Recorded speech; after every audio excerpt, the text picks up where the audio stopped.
the caves in the game are really interesting because it's a very tonal shift within the whole visual look of the game. It's kind of like this more organic, more surreal, dreamlike landscape compared to what you're used to before this point. It's we kind of used the visuals and this kind of unreal theme very subtly, but here it's kind of at the forefront, and it's, to me, has kind of been designed as this kind of journey through the inner self, through the body, and it's really designed to be a very different experience compared to the rest of the game.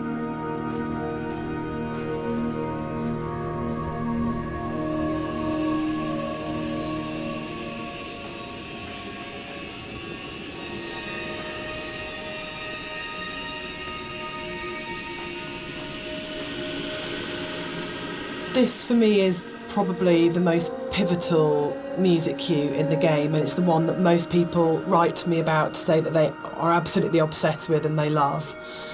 It's the only music cue that has singing. It has a female voice, and I think that's a really important shift for me, that you've gone from this beautiful string music, but it's quite abstract, into what is effectively a song, and with lyrics, so you're actually explicitly saying something as a composer at this point. The other thing that I think it's important to say for me is it's the biggest shift from the music that I wrote for the mod.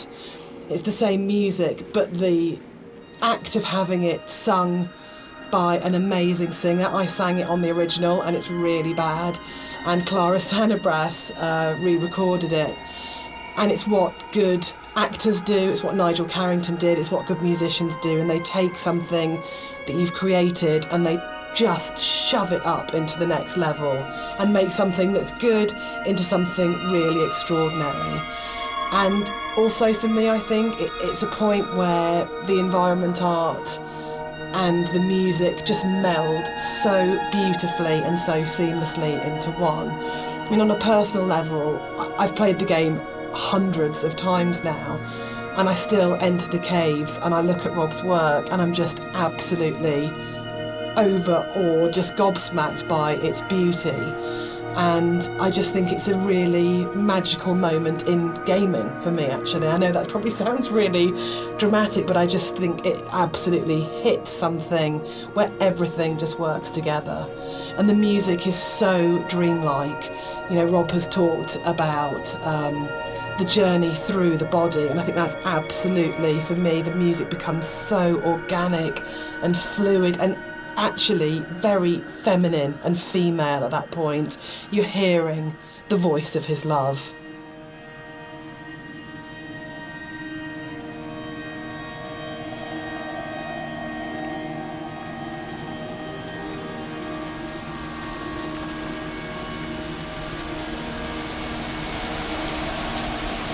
I just want to say that I think you can divide caves in games into pre and post Dear Esther. I think that it's just a way of breaking away from reality into saying what you can do with these spaces that actually makes them this incredibly, much more vividly colourful and much more kind of interpretative and look for it. And it's really interesting that I look at caves now in games and I find myself going, that's a very Rob Briscoe cave. And I think that's an amazing thing to have achieved. So I think it's one of those, it's great paying other people's work compliments. I enjoy that because you never feel like you're being big-headed about yourself, but I think it is, I think particularly it does come again down to that blend between the audio and visuals that just, it's a real high watermark. I kind of, it's one of the areas in all of the games we've made that I'm most proud of.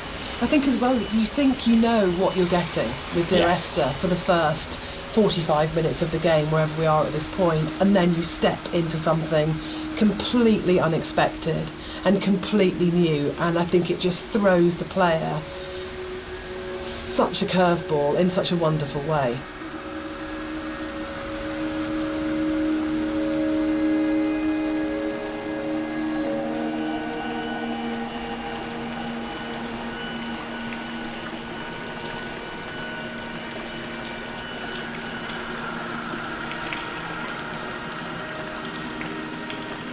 I think when you're designing a game, it's very easy to get very locked into what the system can do. And you're trying to deal with all the different variations of things that if a player does this, then this, and we have to deal with the consequence here. And our lead designer, Andrew, and I talk about this all the time, about you might have an idea, but then how does this radiate out throughout the entire system? And you get very caught in the idea of what the system has to be and how robust the system has to be and this kind of thing. And I think what's really important as a sort of a designer or as a creative is that understanding that actually the real game is happening in the player's head, and that the system can be whatever you want it to be, but if the game isn't running in the player's head as opposed to on the screen, then you're missing a trick. You're not letting the game be everything it could be. And I think the great thing about working with a game as simple as Esther in a way is that those sort of consequences of player interaction, there's not a huge number of them in the way that there might be with a very mechanically complex game. So you can really heavily focus on what is the game experience that's being played out within the player's sort of mind and heart at the moment.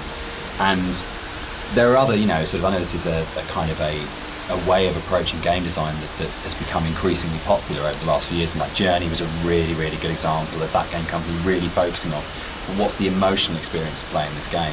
But I think, again, it's probably one of the reasons why Esther has lasted as long as it has done, because it's not a mechanical exercise, it's an exercise in trying to inspire you as a player to have the deepest experience and the deepest engagement, and to really run the game in your own head rather than being something that you're sitting 6 feet away from kind of interacting with. I hate interaction as a term for that. I think it becomes very cold and mechanical and systems driven, and really interaction is completely trivial and pointless if there isn't an emotional engagement with the player and you haven't moved it away from the screen and into the player's head.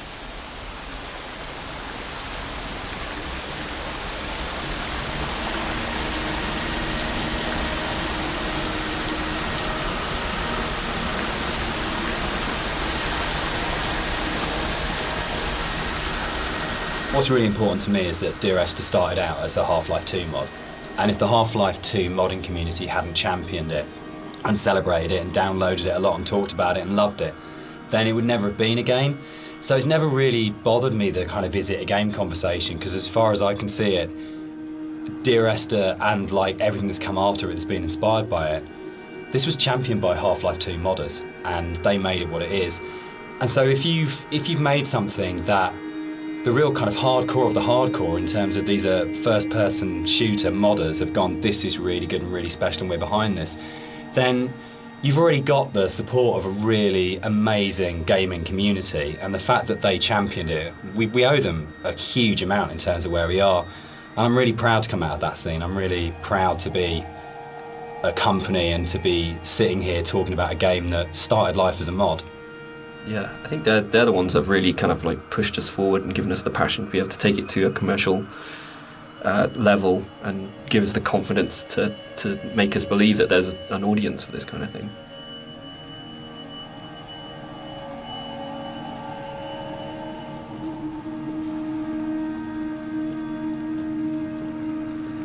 Dear Esther was my first foray into writing music for games. And I actually approached it very traditionally, so more as a film score than a traditional interactive game music score. And what's really interesting for me is that the lack of interactivity in the music was never a problem for anybody that played the game. And that's a separate discussion, but there's a big schism between game music composers of how much the music should be following the player at all times in terms of interactive music. But one of the reasons I wanted to say something at this point was that this was my little first journey into thinking about how you write music for games rather than films. So I had this song that was a certain length, and Dan said, well, we don't know how long the player is going to take to traverse through that space. And I thought, oh no, he's right, and slightly panicked. So this was a very simple solution where the song was split in half, and then I wrote some drone music that could just play for as long as was needed as the player walked through the space, and then the second half of the song would seamlessly play. And it's very, very simple, but it's quite emblematic for me in terms of my career, because it was the first time that I had to think about the player. Because with film music, it's so simple. You know exactly what's going to happen when. But this concept of interactivity was so new for me. So I kind of look back at it fondly because it's quite a basic approach to, compared to something like Everybody's Gone to the Rapture, where that was an open world adventure where I had to really think about the player and their movement through the space. So I kind of look on this very fondly, this moment in the game.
I don't know when the paper origami boats first came into things with Esther, really, but it felt like a really amazing metaphor of taking these letters and folding them into boats and then letting them leave the island, because you at this point in the game is kind of the realisation is there that this isn't going to end well, and that the narrator is never leaving the island, and the idea that this kind of, again, the idea of communication, or the attempt or failing communication, or trying to speak through the coma, or whatever it is, however you want to interpret it. But the idea of putting the boat in the underground river really felt like it kind of reinforced that sort of dream-like kind of quality of the caves, of actually there's something really sad about this one boat, because when you see it go past, you know that even the boats aren't going to leave the island. Like this is something which doesn't have a tidy, neat kind of like resolution, and there's, even if you don't sort of think about it to that sort of level of depth, there's just something, it's one of those things that I really love about games that you can do, where it's just a moment that has a really distinct emotional tone to it, that you go, there's a pause when you see that boat goes past, that I just think is, it's something special you can do with kind of media like games.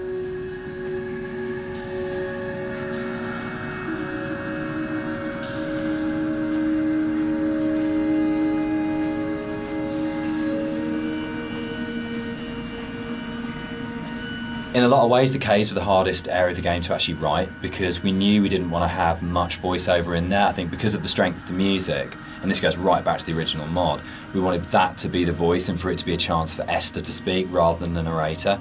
And we also wanted to have this break, so when the narrator came out from the caves, you had a real definite sense of something happening, and that he had changed as a result of this journey. So it meant it really felt wrong to have a lot of voiceover within there, but then that made it really difficult, because then it was, you had like 4 one-sentence lines in there, and each one of those had to have an absolute clarity and to really, really kind of work. So I think for me, it was really interesting. It's like the difference between writing kind of fiction and writing poetry. When you read really amazing poets and you have that incredible surgical precision where every single word is considered and placed so absolutely, and rather than being able to kind of, because the narrator rambles quite naturally, it was able to, you could kind of get into the flow of the narrator's ramble in other places in the level, and this was a real challenge, because suddenly I was having to write like a poet, of going, every single one of these words, every single cadence, every single sound has to be absolutely perfect, or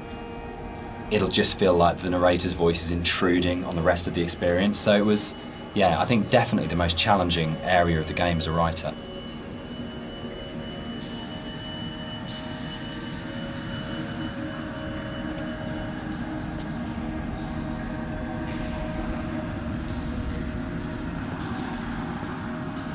For The sound here is a classic case of, again, what music I think does really well, which is you've had this soft, lyrical, beautiful, epic, dreamlike music, and then the moment you come out of the caves, you're into this really harsh soundscape, and the tonal shift is very, very brutal, I think, and deliberately so.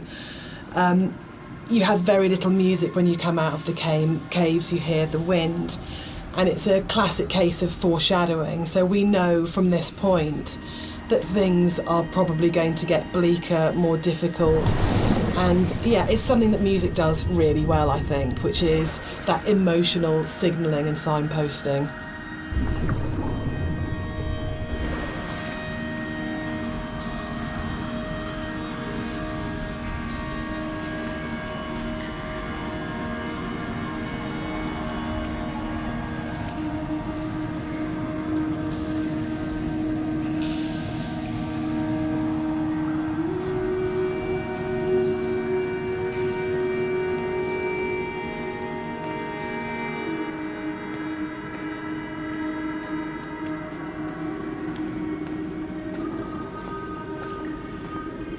This whole area moved, didn't it? The original mod, this was a Yeah. cave right at the beginning of the caves where Yeah. everything was written, and it moved to the back end of the level, and we had this long corridor that's full of these kind of it's the point of high madness, I think, in the game, isn't Yeah, it? yeah, it's kind of just where you feel like you're losing the plot completely, both like visually and auditory, and you know, it's kind of like this really frenetic moment for me.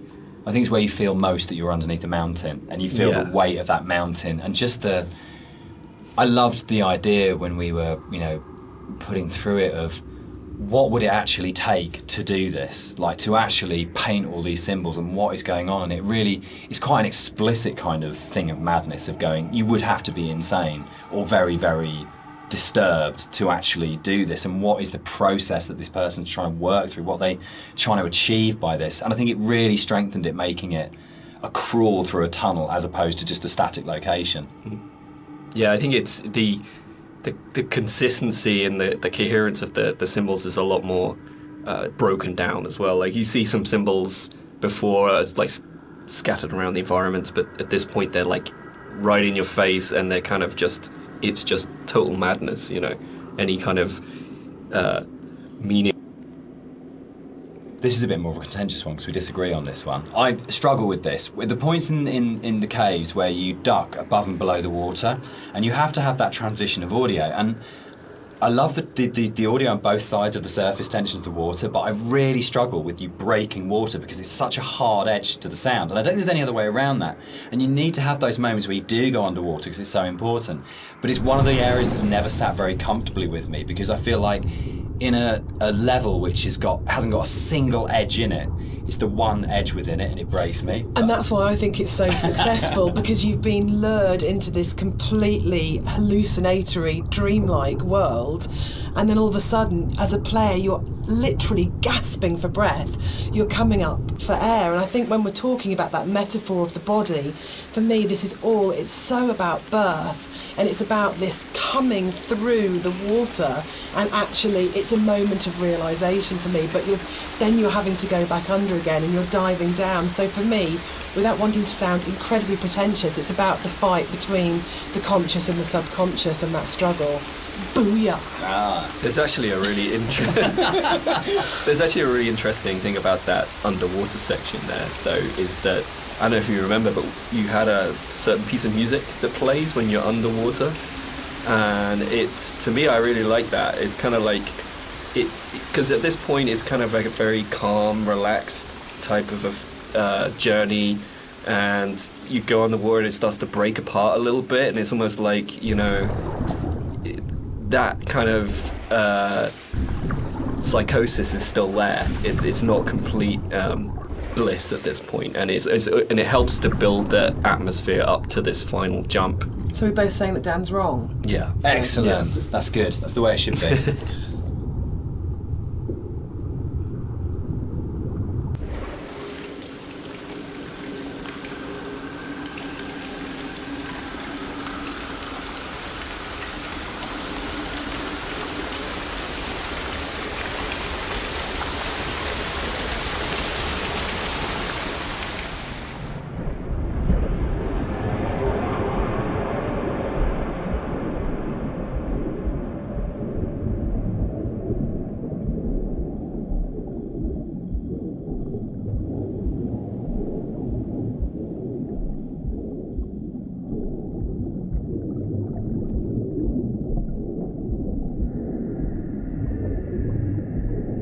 The motorway scene, the biggest new addition to between the mod and the commercial version. This didn't exist in the mod at all. It was a completely new thing.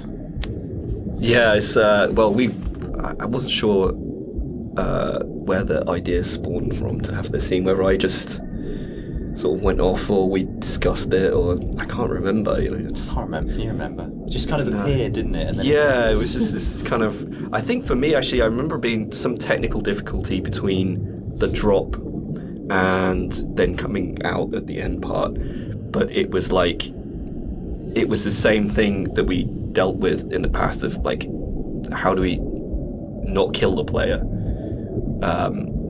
From a technical standpoint, I think it might have been something to do that, but it was also, I can't remember where the whole thing came from. I think it's my favourite point in the whole game, actually.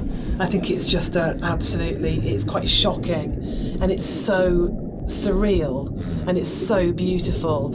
And from an audio point of view, you have that baby's heartbeat bringing us back to the idea of the ultrasound. Was Esther pregnant? And it's one of those moments that I think everything just kind of collates together, and it's so unexpected. Yeah, for me it's like a moment of realization. Yes. It's like it's coming to terms with something almost, whether or not what actually is going on at the moment is real. This did happen. There's kind of an absolute. I remember playtesting it, and I didn't know that the car can get switched out with a hospital gurney, and I must have played it. I was like 3 or 4 times into playtesting it, and the first time it switched out and it was a gurney. And I really remember kind of sitting there and going, "Oh God, that's just," and really being just stopped in my tracks by it. And it's one of those weird things you get when you're making a game that you'll never have those moments that a player does, where it all so well. It's really, really rare to be in a situation where you actually get a genuine, fresh player's eye view on what you're making. Yeah, I was always a bit worried that it was maybe a bit too literal. Like we gone a bit too literal with that. But I think looking back at it now, there's still a lot of strangeness going on there. Obviously, the whole scene is unusual, but there's still these like very subtle details that are there that kind of still making you think, what does that mean? Like I think if you look closely, there's like coins scattered around and things like that. It's and for me, it's, again, sorry to keep going on about it, but it's about layers of subconscious for me, that you start overground, you go into the caves, you go deeper, you're falling down, it's going down the rabbit hole effectively, and then you go to the deepest level, and that's actually the truth, that's the reality, that's what happened.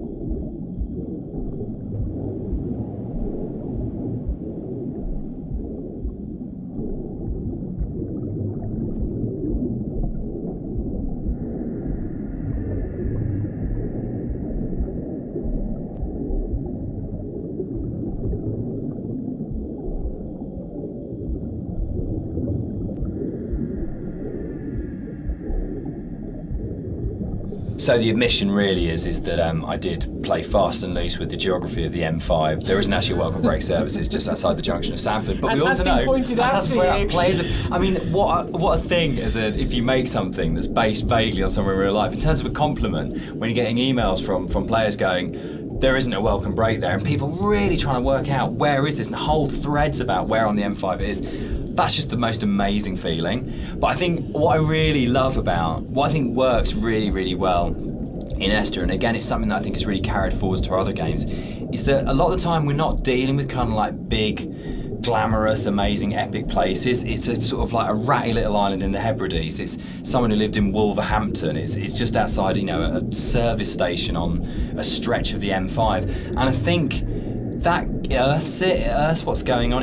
Gives it a realness as well, particularly when you sort of put it against the surrealness of the caves. Actually, kind of going, this is really surreal and this is really, really dreamlike. But actually, I'm talking about, a car accident just outside a little chef, and that playing off those two things against each other. It's like making the ordinary extraordinary. Absolutely, yeah.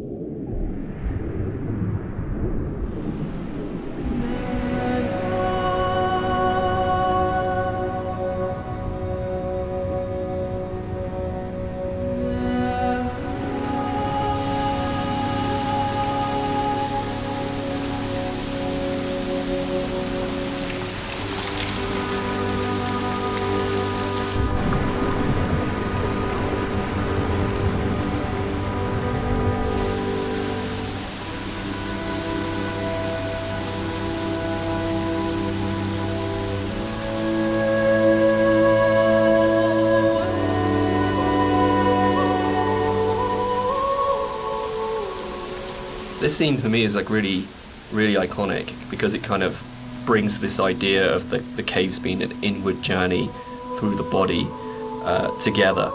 It's really kind of like a symbol of rebirth, and it actually brings together a lot of the visual goals that I wanted to achieve with a lot of the symbolism in the game. Like, I've talked a little bit about how the environment was kind of designed to provoke emotions, and kind of the impressionistic style gives you just enough information to make you think of things and feel things.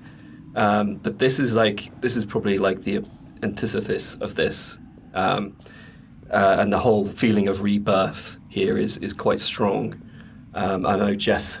Yeah, the music's really supporting that. Yeah, because she sings always, always throughout, we've got always, always, and then she sings never, and a moment of absolute soaring. It's the climax of the music. As you come out of the water and the music kind of swells, and you just kind of, it is like a moment of change has happened in some way, and it's rebirth, isn't it? For me, it's his moment of clarity and acceptance and understanding of the reality of what's happened. And you're literally moving towards the light at the end of the tunnel. You're actually doing that as you go through. But the music, especially, I think before the music got layered in, that scene was nowhere near as kind of powerful for me. Like, that kind of just totally made it.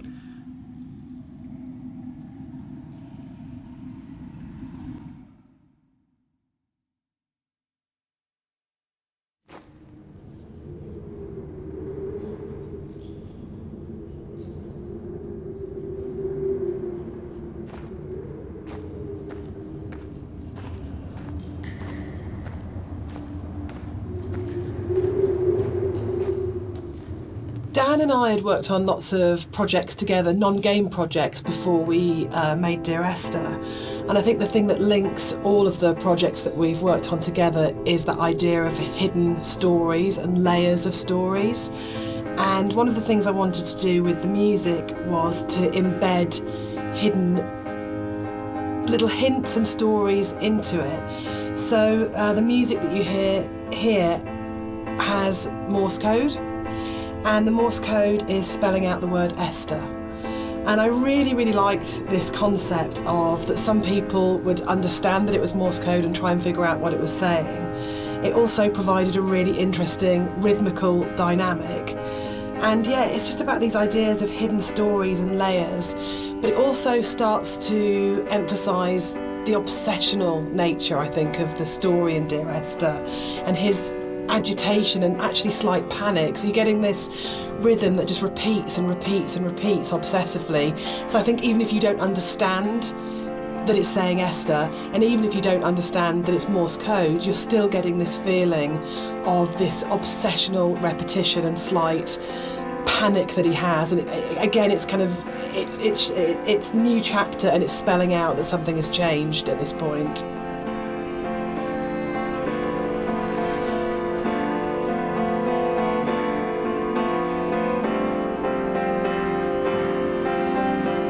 I'd been on holiday to Greece lots of times, and one of the things that I always really responded to emotionally was those shrines that you see on the road, and sometimes they're dedicated to saints, and sometimes they're to markate where an accident has taken place. So you'll get photos of the deceased person and flowers and candles, and they'd always really touched me. And so I said to Rob, I think it would be amazing to get these into the game somehow. And then Rob took that idea and ran with it. And I think they're so successful, and they're so beautiful, and they're really moving. And I think it's because you had this elemental scale. You have the island, and it's huge, and you have that scale. And all of a sudden you come around this corner, and it's absolutely brought back to the human scale again, and to that relationship of the individual. And I think the other thing that it does really successfully is it's a kind of magic realism, because there's no way that you could have all those amounts of candles lighting your way. Who's lit them? The island is empty. Who's put those shrines there? But I just think it's a really lovely bit of environmental storytelling, actually.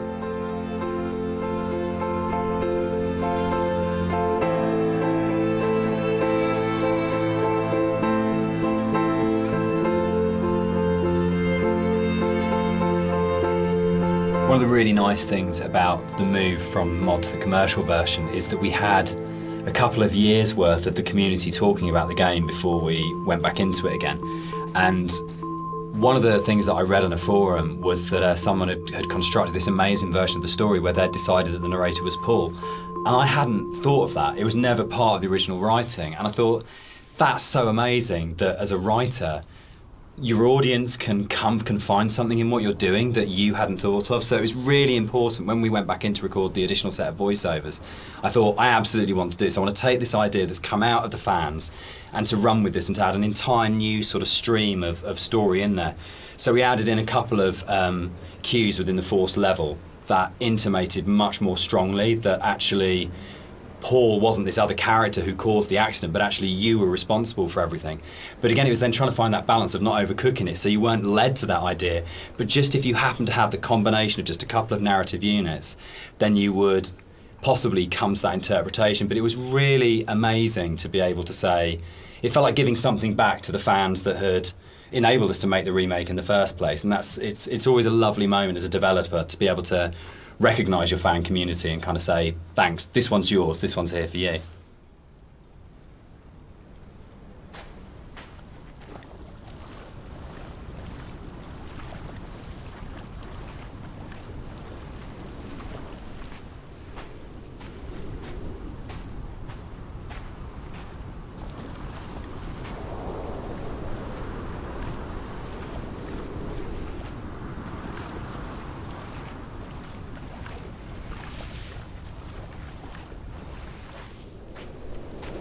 What's fascinating to me, Dan, is that you're an atheist, but each of the 3 games that we've made are so strongly about religion, either the language or taking allegories and stories. Why are you so drawn to it? I think I'm really interested in people and the stories that make up people. And I think there is like in the Bible, like most kind of religious texts, it's not about what it is, it's about what is behind what it is, and that's what you're really getting to, is the idea of the sort of the parable or the metaphor. And it really felt like, particularly with Paul on the road to Damascus, is a story that many people know and we can understand, and it's about redemption and consequence and guilt and transformation and who you really are and what that means. And it felt like just a really strong, powerful way of making it very accessible, the narrator's kind of inner turmoil, in a kind of a story that we know really well. And there's a universality to those kind of questions that, whether it's, Christianity, whether it's Islam, whether it's kind of Buddhism, that they're asking very broadly similar questions. What does it mean to be human? What does it mean to be a good person? How should we behave to each other? How should we feel about the world we're in? And it's a really powerful way of speaking to a lot of people. And I think that's always been really important as well, is that it's about saying, no matter who you are or what your kind of like outlook on life is, whether that's faith-based or secular, that we are all effectively asking the same questions. And that's why I think all our games kind of tend to be around those questions.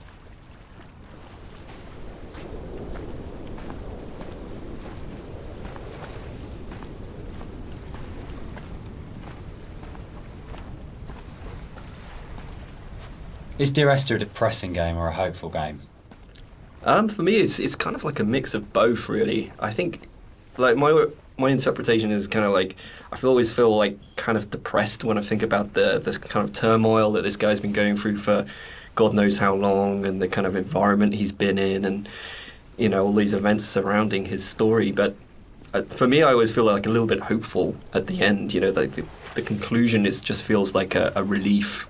And like this is kind of all ended in some way. What do you think, Jess?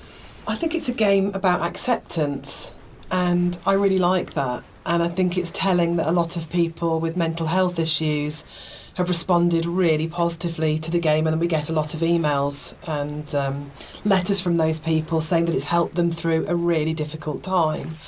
And for me, that's because it's about the struggle of being human, that it's hard and that we love and that we grieve and we lose, but we come through it. And those things are what makes us human, that it's transformative and that the pain is part of life. And that's a really beautiful message. And I think that's what you do so well, Dan. That's what you write about. You write about what it is to be human. So, Dan, you wrote it. Without wanting to cop out, one of the things about writing it that I really wanted to do was to make something that people could take and could own, and it would be their take on it. And their interpretation of it mattered in a way that mine didn't. My job was to give them the architecture to interpret in their way. So I think that is a cop-out. I do. I think as a writer you always have. Yeah, I think it's redemptive. But I don't think the redemption is as cut and dried as it's all okay at the end. It's not okay at the end. But there is a release, there's an escape, that bad times will happen, but they will end. And they won't always end positively, but they will end. And that's I think, the redemption of it, of saying that this too shall pass. This too shall pass. Which my mum always says, and I think that's probably the motto of the Chinese room, actually, absolutely. Isn't it? Like, I don't think it's as kind of openly positive as, say, Rapture had a much more strongly positive end. I don't think Esther has. I think it's much greyer than that. But I think fundamentally it's about coming to terms.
So, Dear Esther is the first walking simulator. How do you feel about Walking Simulator? You know what, I think I took offence to it when it first became a thing, but I think actually I don't mind it so much now. I think the fact that we have kind of taken ownership over it, like that genre has been kind of made our own by not just our game, but like a bunch of different games have kind of embraced it. I don't know, what do you guys think? Well, I'm still really confused about the need to categorise in games, probably more than any other creative industry, and I think it shows that games have a long way to come in terms of how we describe an experience. So I do agree with Rob that it's really positive that we reclaimed Walking Simulator, but I still find it reductive, possibly, as a term. What about you, Dan? I think for me it's people want to know what they're buying and what they're getting into, and I think it's so people understand what a walking simulator is now, in a way that if it was like first person adventure or slow moving, not very interactive, story driven games, they're all sort of really very fluffy. But I think if you buy a game and someone says it's a walking simulator now, you've got a pretty good idea what you're getting. And there's been, there's Gone Home, Firewatch, Stanley Parable, there's so many other really good titles that kind of fall within that group of games out there now, that it does have an identity, and I think that's the really good thing about it. I mean, when Esther came out, there was literally nothing. We had no idea how we described it or what we called it. We actually struggled with that quite a lot when it came to and sort of ended up being sort of like a ghost story, because it felt like it was the closest thing we could get. But it feels like now you can make a game like this and you can say it's a walking simulator, and people will know what it is straight away. Yeah, I think that's the nice thing is there's a whole group of games out there now that quite comfortably put themselves into that category. And so it's like, if we were to come out before and just said it's a walking simulator, people would have been like, well, that sounds terribly boring. That doesn't. Why the hell would I play that? But now people kind of are a little bit. Seek them out. Yeah, now people are kind of familiar with what that means. The people out there who actually seek this sort of stuff out, and it's kind of really cool. I mean, me myself, I would actually do that, use that as a term to search. But yeah, I mean, it's a very simplified term for what our game is, and there's obviously a lot more to it than walking. But I think when you look at other genres, they're also kind of very simplified. You know, first-person shooter, role-playing game. It's, you know, to me it doesn't seem as bad as any of those other things.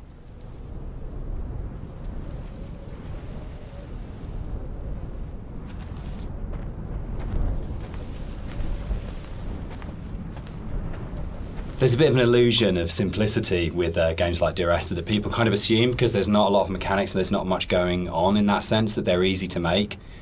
And I think actually it's kind of the opposite in a way, that because they're so simple, everything is exposed and everything has to be exceptionally good for it to work, because you're carrying a player's experience on a fairly sparse, minimal kind of framework, and that really means that every aspect of it has to be produced at a really high quality and has to be done with a lot of passion and a lot of thought. There's nowhere to hide in a game like Esther, and that's something which I think carries through to the best games of this type. You can see with all of them there's a real commitment to kind of depth and a really intelligent way of approaching design, and a real kind of trust in the player and a real assumption that players are smart, imaginative people who want experiences. It's not a game that it's easy to just knock off or to do with any kind of lazy attitude. You have to be really, really passionate and care a great deal and put an awful lot of thought into it if it's going to work.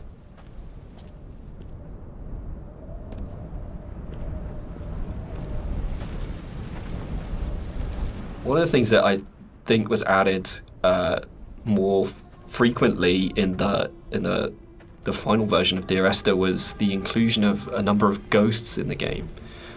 These are not like ghosts that you'd see in a normal horror game. They're just very loose silhouettes that you'll see around the island, usually like quite a distance off, or just kind of somewhere that you'd barely see it out the corner of your eye. I think this is a good example of where it's kind of really in your face. And these are kind of just something that we put in to kind of not just bring some unreal elements to the island, but something supernatural as well, something that's kind of beyond this world, something kind of unsettling. And yeah, a lot of effort's been put in to make these things very subtle. I didn't really want them to be like, I didn't want it to be a ghost story, so to speak, but I just kind of wanted to bring some of this supernatural element into the game, and this area is probably one of the most prominent, because you can see it just before you go down into the gully here, and I think it's really one of my favorite scenes, just because of it being so spooky, so unreal, and so interesting.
The overlook, the point about this to me is that it's probably the voiceover in the game that kind of sums up the whole story and the experience. It's almost like a recap of everything that's gone before you start the final climb. And you know it's that pause before you're going to start the final climb and before the game's kind of builds to a climax. But you can also see the whole level, and it's like the idea that you are standing looking down on your own journey, a bit like the idea of your life flashing before your eyes, or sort of like seeing your body but having an out-of-body experience at the moment of death. And it was really designed to try and get that feeling as the player, that you stop and you take stock of everything, and there's a bit of a sense of there's no going back. You take a breath and now it finishes. And I really wanted to kind of achieve that sort of sense. And I think we did. I think it really came together here, that you got that sense of going, right, now this ends, and now I move forwards to it.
So here it kind of, the environment becomes a little bit more surreal again. We kind of play with the colors a little bit, bring up the saturation. It's kind of a little bit of a return to some of the more cave-like aesthetics in terms of colors and stuff like that. And it's kind of there to kind of signpost another significant moment in the game, or something that's leading up to the significant moment. It goes back to this kind of idea of having these emotional signposts in the visuals of the game, without it being overly obvious. And some of that emotional stuff comes through just through the colors of the environment. And the more saturated they are, the more kind of surreal things become. So this is kind of like a turning point in the game. It's kind of like the final notice of you reaching the end.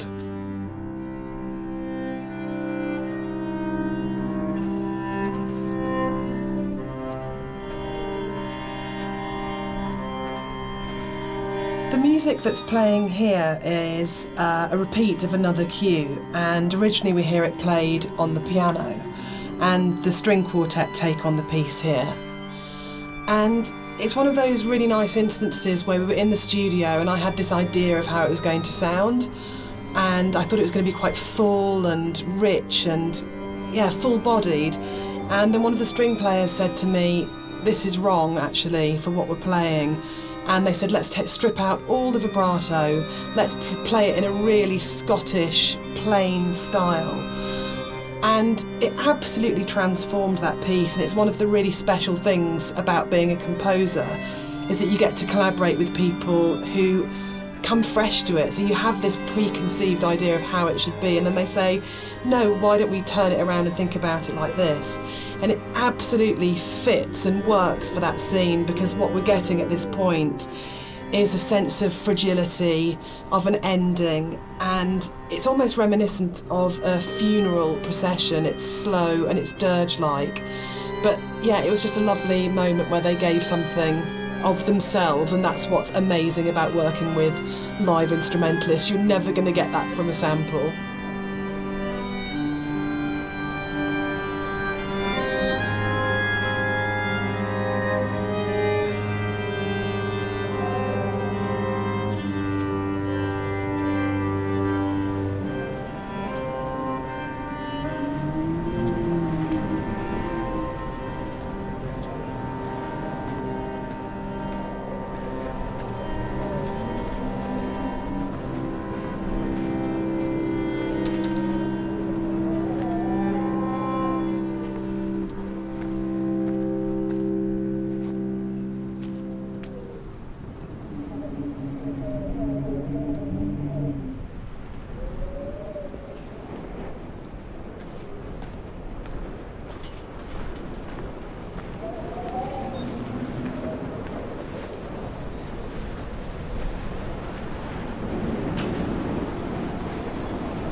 It was possible that this last section of the game could have felt quite laborious and forced because it's two long zigzagging paths that just go up, and there was a real importance to getting it right, and quite a lot of work went into it. I think at this point for me, you probably as a player understand that the narrator's going to die at the end and that this is it. And that unlike where the rest of the island, there's this sense of this could just keep going on forever and ever and ever, and you're going to keep the motif of come back.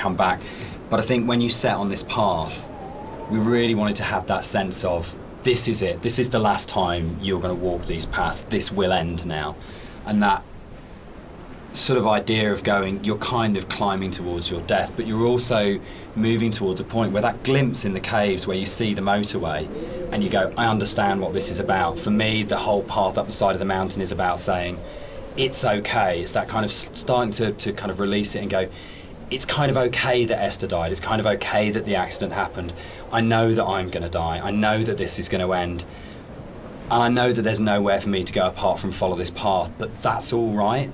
And it was very sort of hard to kind of try and find that subtle mix between the dread of it and the acceptance. It's where the positive and the negative and the kind of the loss and the redemption really start colliding for me. At least certainly that was what we were trying to achieve with it.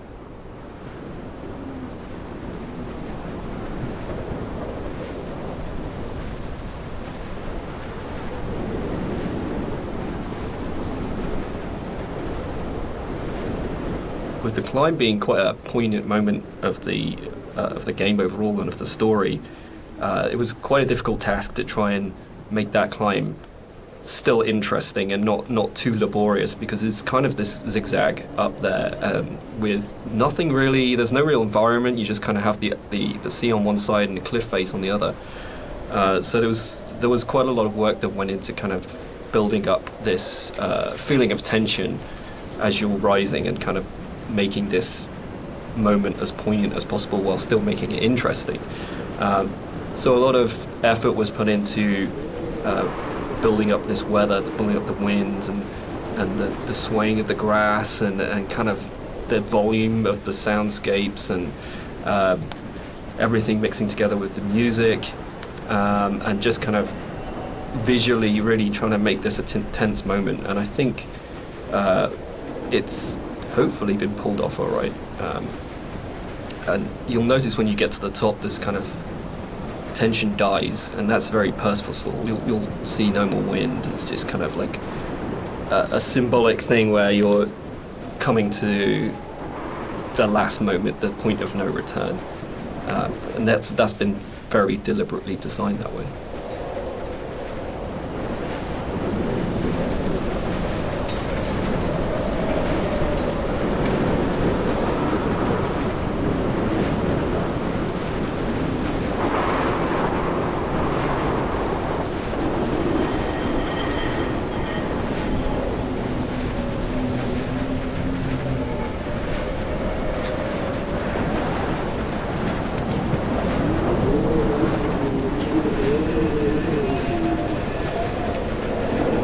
We had a lot of debates, didn't we, about the ending of the game and whether the player should retain control or whether it was okay to go to a cutscene at this point. I personally don't mind it. I actually actively like it because I think it works really well as a metaphor for loss of control at that point. Dan, I know you're not as keen. Yeah, I'm not. I would have loved the player not to have had control taken away from them, but to me it was a balance between two evils: the evil of having a cutscene and the evil of the player accidentally falling off the ladder halfway up and destroying the ending. Yeah, I agree. I think we tried a few different things, and the tech at the time just wasn't, the ladder tech at the time just wasn't there. So, and the other thing for me was pacing. It was making sure all the music, the voiceovers, the timings and everything were perfect for that final jump off point. And just letting the players kind of noodle around going up a ladder for what may have been like 7 minutes, because it's a tall tower, was kind of an impossible task.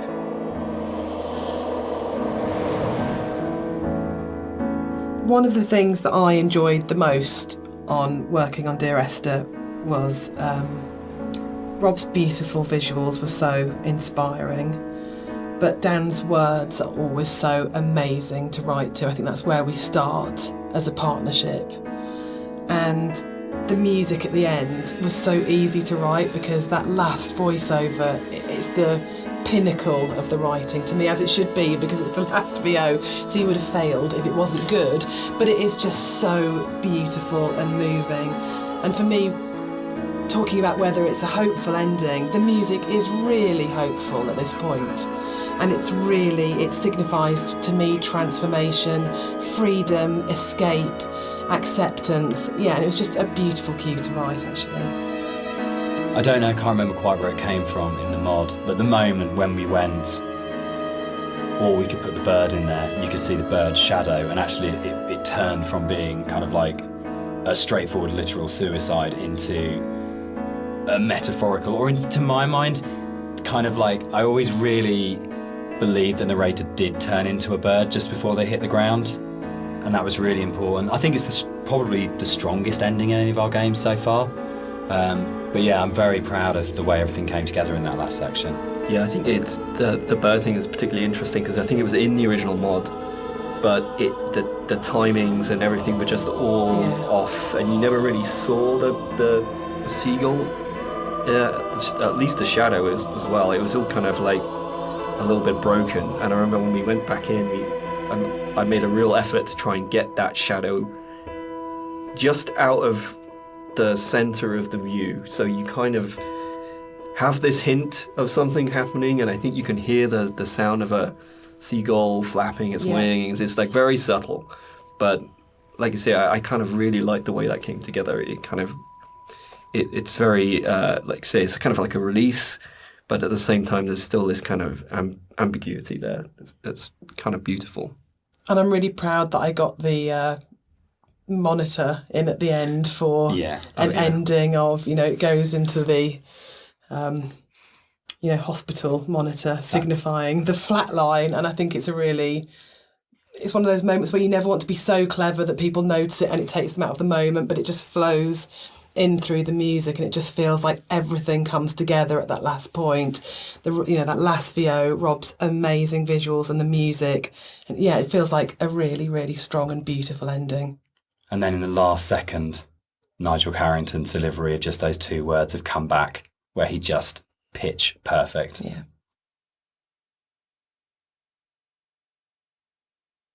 So that's the end of the director's commentary. We'd just like to say a big thank you to everyone for listening. We hope you've uncovered some secrets and some facts that you didn't know about the game before. We'd also like to say a huge thank you for buying the game, and for all our fans who've been behind us and been behind the game and have kept it alive all these years. It's a real privilege that it's still out there, still such a title that people love so much. Yeah, and we're really looking forward to the future and what we can create coming up next. Thanks for listening. Cheers. Bye.